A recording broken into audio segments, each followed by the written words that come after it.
attempt had been made to confute it, or to punish the author or printer as a libeller. But for the honour of human nature, we should be glad to find the shocking tale not true, and, from a respectable gentleman connected with the lady's family, I have received such information and remarks, as joined to my own inquiries, will, I think, render it at least somewhat doubtful, especially when we consider that it must have originated from the person himself who went by the name of Richard Savage. If the maxim falsum in uno, falsum in omnibus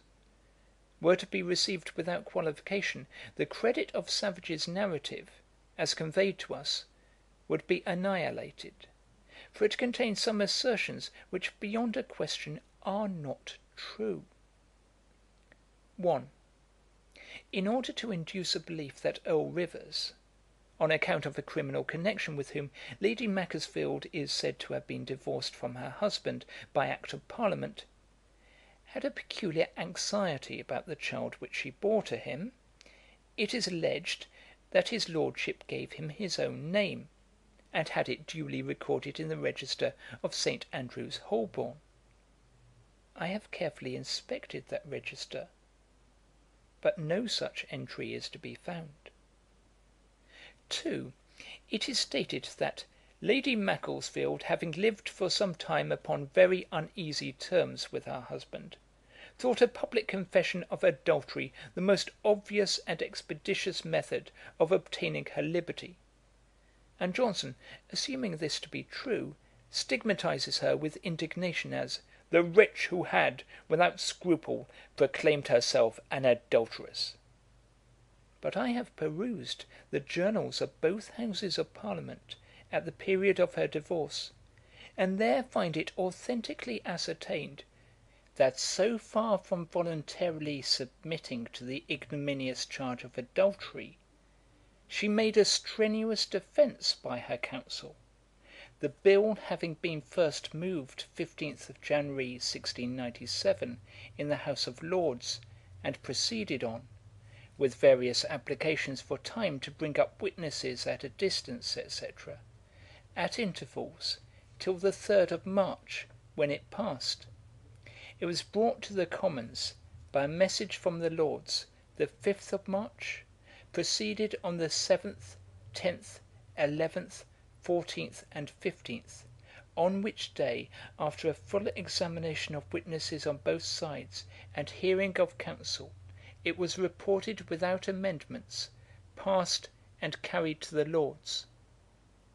That Lady Macclesfield was convicted of the crime of which she was accused cannot be denied; but the question now is, whether the person calling himself Richard Savage was her son. It has been said that when Earl Rivers was dying, and anxious to provide for all his natural children, he was informed by Lady Macclesfield that her son by him was dead. Whether then shall we believe that this was a malignant lie, invented by a mother to prevent her own child from receiving the bounty of his father, which was accordingly the consequence, if the person whose life Johnson wrote was her son? Or shall we not rather believe that the person who then assumed the name of Richard Savage was an impostor, being in reality the son of the shoemaker, under whose wife's care Lady Macclesfield's child was placed; that after the death of the real Richard Savage, he attempted to personate him, and that the fraud being known to Lady Macclesfield, he was therefore repulsed by her with just resentment? There is a strong circumstance in support of the last supposition, though it has been mentioned as an aggravation of Lady Macclesfield's unnatural conduct, and that is, her having prevented him from obtaining the benefit of a legacy left to him by Mrs. Lloyd, his godmother.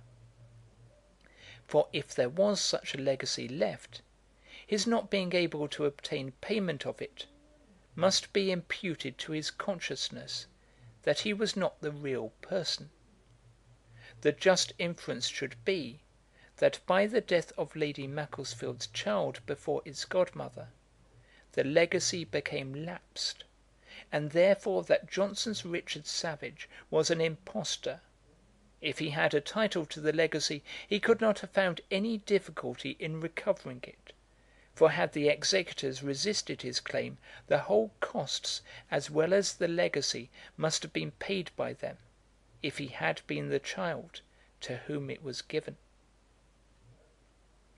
The talents of Savage, and the mingled fire, rudeness, pride, meanness, and ferocity of his character, concur in making it credible that he was fit to plan and carry on an ambitious and daring scheme of imposture, similar instances of which have not been wanting in higher spheres, in the history of different countries, and have had a considerable degree of success. Yet, on the other hand, to the companion of Johnson, who through whatever medium he was conveyed into this world, be it ever so doubtful, to whom related or by whom begot, was unquestionably a man of no common endowments, we must allow the weight of general repute as to his status or parentage, though illicit; and supposing him to be an impostor, it seems strange that Lord Tyrconnel, the nephew of Lady Macclesfield, should patronise him, and even admit him as a guest in his family. Lastly, it must ever appear very suspicious that 3 different accounts of the life of Richard Savage, one published in the Plain Dealer in 1724, another in 1727,